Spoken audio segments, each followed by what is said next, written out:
अस्सलाम वालेकुम। मैं हूं मोहम्मद शहजाद और आप देख रहे हैं मुसाफिर हूं यारो। तो आपके साथ एक वीज़ा सक्सेसफुल जो है वो स्टोरी शेयर करनी है चेक रिपब्लिक के। हमारे दो दोस्तों के वीज़े अप्लाई किए थे, तो अल्हम्दुलिल्लाह दोनों के चेक रिपब्लिक के वीज़े जो हैं वो लग के आ गए हैं और वो नेक्स्ट वीक में वो चेक रिपब्लिक ट्रैवल करने वाले हैं। तो इस तरह जो है वो थोड़ा बंदा प्लानिंग के साथ और सही डॉक्यूमेंटेशन के साथ काम करे तो वीज़े मिलते हैं। लेकिन ये नहीं है कि हर एक को मिल जाते हैं।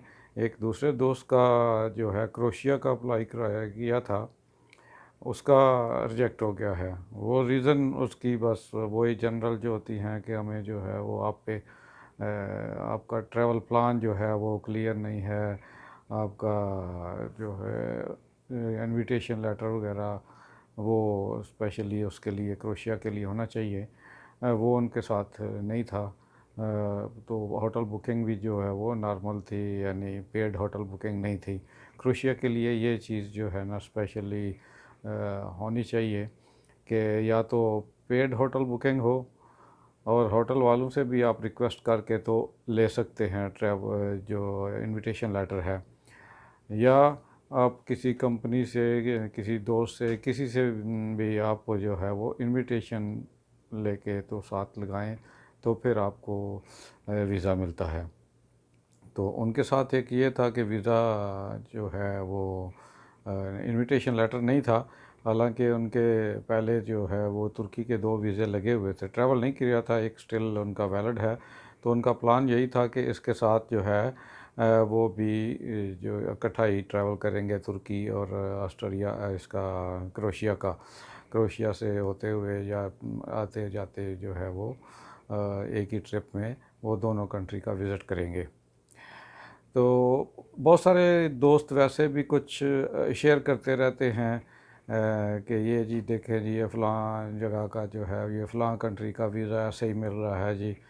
कुछ लोग जो है ना इस तरह, जैसे वो शाम का अखबार होता है ना, कि जो येलो जर्नलिज़म या सनसनी खेज़ खबरें फैलाते हैं, वो जी फ़लाँ को फांसी, वो पूरी खबर नहीं होती है।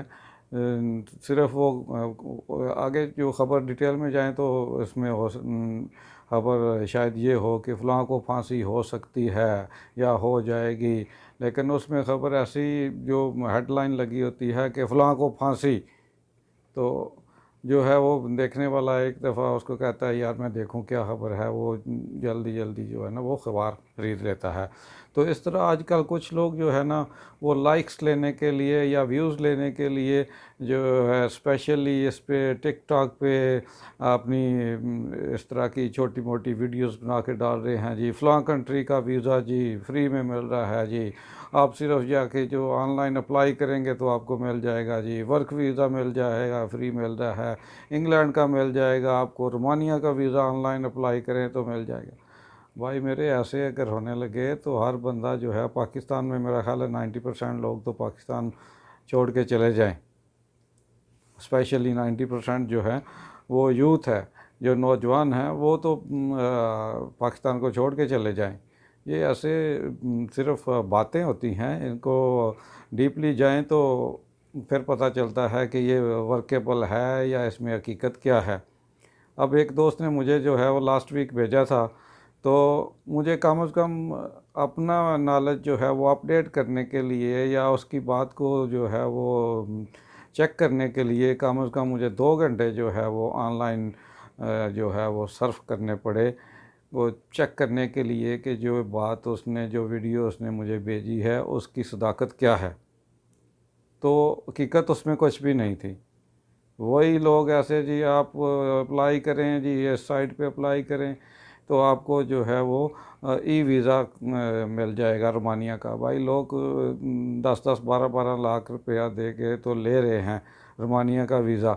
अगर इस तरह हर बंदे को ऑनलाइन मिलने लगे तो क्या ज़रूरत है इतने पैसे देने की और एजेंटों के पास जाने की। और एक एक साल कुछ लोगों ने, मेरे नॉलेज के मुताबिक जो मेरे जानने वाले हैं डायरेक्ट, उन्होंने एक एक साल जो है वो इंतज़ार किया है तो फिर जाके उनको रोमानिया का वीज़ा मिला है। तो इस तरह जो है वो चीज़ों को लोग एग्जैजरेट कर देते हैं कि जी इस तरह हो रहा है, जी आपको मिल जाएगा।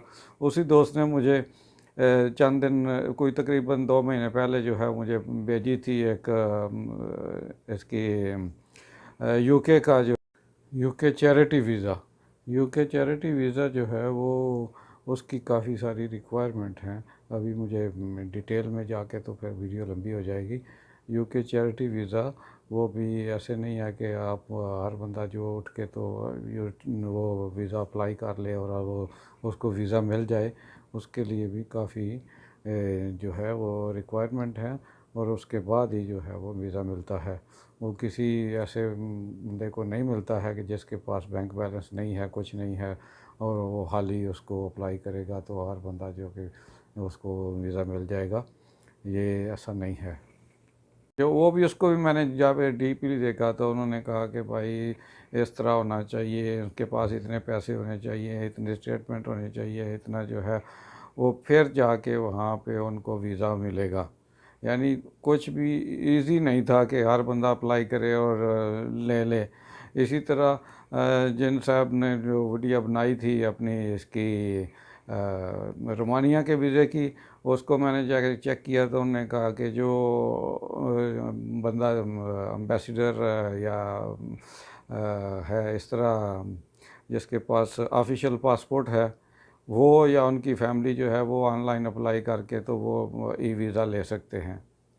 तो उन साहब ने जो ने वीडियो बनाई थी उन्होंने वैसे ही जो है वो फैला दिया कि भाई आप जो है ना, हर बंदा जो है वो अप्लाई करके अब ई वीज़ा ले सकता है और घर बैठे जी वो जा सकता है। इसी तरह भी आज मुझे एक दोस्त ने भेजी है वीडियो जी, पोलैंड का वीज़ा जो है वो आप ले सकते हैं। वो भी इस पे ही जो क्या कहते हैं अपना टिकटॉक पे, कि पोलैंड का वीज़ा जो है वो आपको ऐसे जाएं वेबसाइट पे जाएं और अप्लाई करें और आपको घर बैठे वो मिल जाएगा। भाई मेरे इतना जो है ना वो इजी कुछ भी नहीं होता है। इस तरह होने लगे तो जो है वो सारे लोग जो है वो यूरोप ही चले जाएं और सारा पाकिस्तान खाली हो जाए। तो मेरी उन लोगों से भी दरख्वास्त है कि भाई लोगों के ऐसे जो है ना वो जज्बात को मजरू ना करें। उनके बहुत सारे ख्वाब होते हैं, उनको ना तोड़ें और आप भी कुछ हकीकत से काम लिया करें।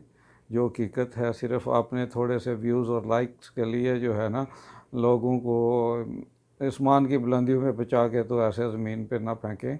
तो कुछ ख्याल करें और झूठ और इस तरह की फ़ेक न्यूज़ फैलाने से जो है वो एहतियात करें और अपना भी ख्याल रखें, दोस्तों का भी ख्याल रखें और दुआओं में याद रखें।